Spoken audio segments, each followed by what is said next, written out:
Hey, what's up, guys? I am here on the Strava segment, Great Wolf Drive Climb. And so that segment is basically the entrance road to Great Wolf Lodge in the Poconos Mountain. So I ran this 3 times yesterday. Get a few training miles in. I'm less than 2 weeks out from Capital Backyard. So I'm kind of in taper mode, but I don't want to completely quit running. So on vacation with the family for a few days and just had to get a little quick run in. So in order to sneak that run in and to just keep it interesting and fun for me, I figured I'd try and chase down Strava segments in the area. See if I could chase down a Strava segment in the area. Turns out there's a Strava segment of the entrance drive directly into Great Wolf Lodge. So that's the one I went after because it was less than a mile away. I really wasn't planning on doing more than like 5 or 6 miles. So it's perfect. So I ran it once to what it feels like, how long it is. It's a 0.36 mile segment, and it's a pretty good climb. It's a good hill.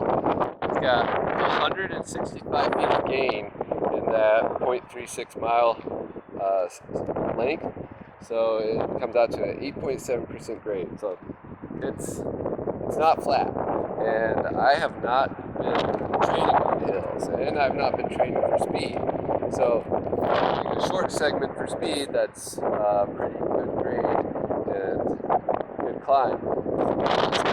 I've been preparing myself for the backyards.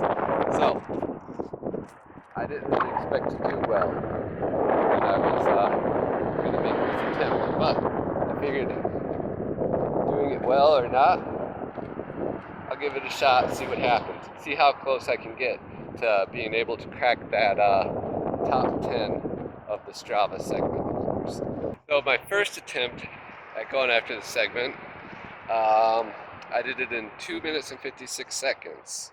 The 10th place segment holder is at 2:45. So I missed it by just 11 seconds on my first attempt. So I felt like I could have given a little bit more, and maybe if I did, I would have just been able to sneak in under that. So I kind of regrouped and I went out and I gave it a second attempt. So my second attempt, I hit 2:51. And so I was still 6 seconds shy of cracking that top 10 mark, which it's okay, a little bit disappointed. I didn't give it a third attempt after that, just because I felt like I'd pretty much given it my all after that second attempt. And I didn't think I was going to be able to improve on that, given that I'd done it twice, and the second time really felt like I gave it as much as I could. So willing to accept that I was not able to do that, and I've got 4 really good excuses lined up for why I wasn't able to. So the top 2 obviously are because I did not train on hills, and this is a big hill. Second one, I've not trained for speed in a long time, and a 0.36 mile segment, you need speed. My third and fourth excuses sound even more like excuses than the first 2, but I'm going to throw them in there anyway, just because they do add to it, and they might have cost me a second or 2 each of them. So one of those is the fact that I was running with my right shoe was completely blown out. We did a hike the day before to the top of Mount Tammany and on the way down, my right shoe completely blew out. So I was running in a pair of shoes with the right shoe completely blown out. So I don't know, that didn't slow me down too much, but maybe a second or 2, only 5 seconds off from hitting the mark. That could add to it.